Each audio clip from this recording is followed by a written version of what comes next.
এই মুহূর্তে আরো একটা গুরুত্বপূর্ণ আপডেট আপনাদের দেব। আজই দেশ জুড়ে সিএএ লাগু, সূত্রের খবর এমনটাই।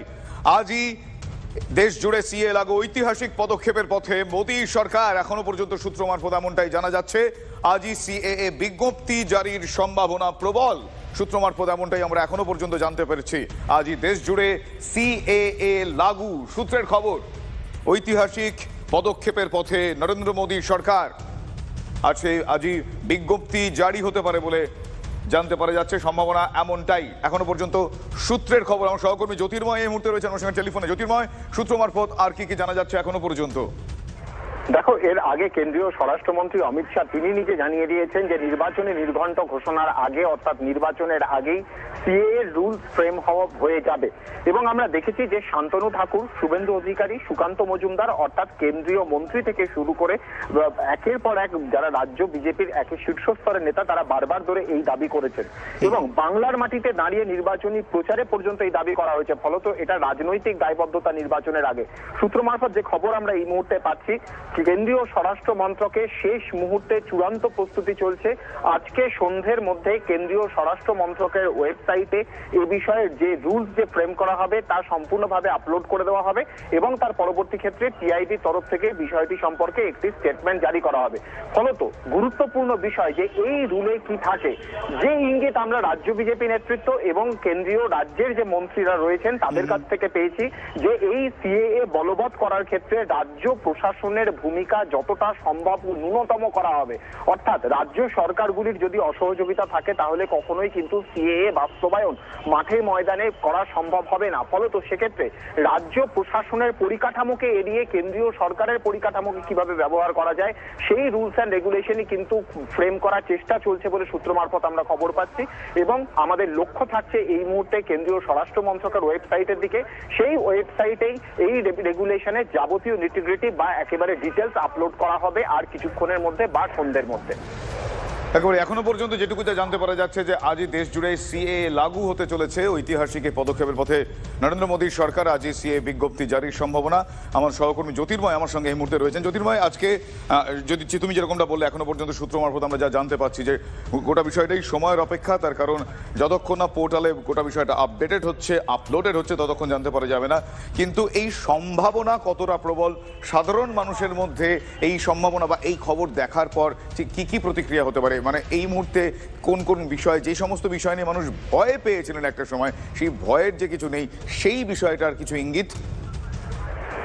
দেখো, অবশ্যই এই প্রতিক্রিয়ার বিষয়টিকে মাথায় রেখেই কিন্তু কেন্দ্রীয় সরকার এই বিষয়টি সম্পর্কে এত দীর্ঘকালীন সময় তারা নিচ্ছেন। 2019-এর লোকসভা নির্বাচনের পরবর্তী ক্ষেত্রে সিদ্ধান্ত নেওয়া হয়েছে। আমরা কোভিডের সময়কালে দেখেছি যে এ নিয়ে বিতর্ক বা সংঘাত একেবারে মাঠে ময়দানে তুঙ্গে উঠেছিল।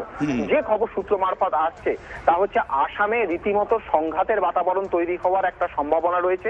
পশ্চিমবঙ্গেও কিন্তু বাংলার রাজনীতি এই মুহূর্তে, ভোট রাজনীতি যে জায়গায় রয়েছে তাতে সমগ্র বিষয়টিকে কেন্দ্র করে একটা পোলারাইজেশনের আবহ কিন্তু তৈরি হতে পারে। অর্থাৎ একদিকে এক অংশের মানুষের মধ্যে নিরাপত্তাহীনতার একটা ভয় তৈরি হতে পারে যে সিএএ সঙ্গে এনআরসি কে সমর্থক করে অনেকেই দেখার চেষ্টা করেছেন বা রাজনৈতিক দলগুলিও সেই ব্যাখ্যা করেছে। ফলত সেই জায়গা থেকে একটা আশঙ্কার জায়গা থেকেই যায় যে যারা নাগরিকত্ব পাচ্ছেন না তারা আগামী দিনে কি এক্ষেত্রে এনআরসির আওতায় পড়ে যাবেন। ফলত সেই প্রশ্নটা কিন্তু স্বাভাবিকভাবেই উঠে আসছে। এখন রুলস ফ্রেম হলে পরে আমাদের কাছে যাবতীয় দুটো বিষয় এক্ষেত্রে সামনে আসবে। এক, কিভাবে এই রুলসকে বলবৎ করা হবে তার বিভিন্ন খুঁটিনাটি দিক কি।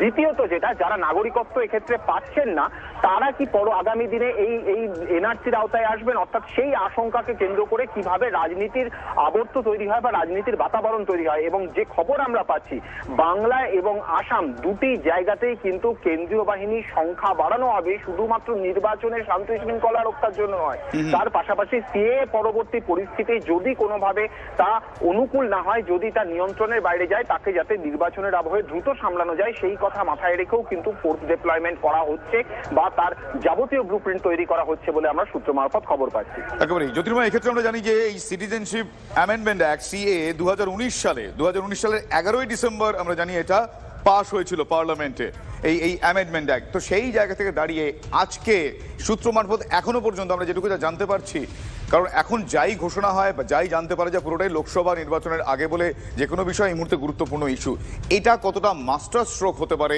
কেন্দ্রীয় সরকারের জন্য লোকসভা নির্বাচনের আগে? দেখো, অবশ্যই বাংলাতে একটা বিস্তীর্ণ এলাকা জুড়ে উত্তরবঙ্গ এবং বিশেষত দক্ষিণবঙ্গে মতুয়া, তাদের মধ্যে একটা সেন্টিমেন্টের ইস্যু। যদি এই ইমপ্লিমেন্ট না করা যায়, তার রুলস অ্যান্ড রেগুলেশন যদি না আসে, তাহলে সরাসরি ভাবে পুরো ঘটনাটি বা সেন্টিমেন্ট যে বিজেপির পক্ষে যাবে। বিজেপি যে কথা দিয়েছিল তারা কথা রাখতে পারলো না, তাদের সেই যাবতীয় বিরূপ প্রতিক্রিয়া কিন্তু বিজেপির দিকে যাবে। ফলত বিজেপিকে প্রথম থেকেই এই বিষয়টি মাথায় রাখতে হয়েছে। দ্বিতীয়ত আরেকটি দিক এক্ষেত্রে রয়েছে, যখন আমরা দেখি যে সিএএ পার্লামেন্টে পাশ হয়, তারপরে সারা দেশের পরিস্থিতির দিকে যদি আমরা একবার ফিরে তাকাই, তাহলে আমরা দেখবো যে তার ঠিক পরবর্তী ক্ষেত্রে দিল্লির বিভিন্ন জায়গাতে বিক্ষিপ্তভাবে সংঘর্ষের ঘটনা ঘটেছে, দেশের বিভিন্ন জায়গায় সংঘর্ষের ঘটনা ঘটেছে এবং দিল্লির দাঙ্গার ঘটনা ঘটেছে, যা 2000 একেবারে। কিন্তু এই মুহূর্তে এখনো পর্যন্ত যেটুকু তা জানতে পারা যাচ্ছে জ্যোতির্ময়, যেরকমটা তুমি বললে, সেটা শুধুই সময়ের অপেক্ষা। তার কারণ এখনো পর্যন্ত সূত্র মারফত আমরা যেটুকু জানতে পারছি যে আজই দেশ জুড়ে সিএএ লাগু হতে চলেছে, সূত্র মারফত এমনটাই আমরা জানতে পারছি, সেটা দর্শকদের জানালাম। ধন্যবাদ জ্যোতির্ময়।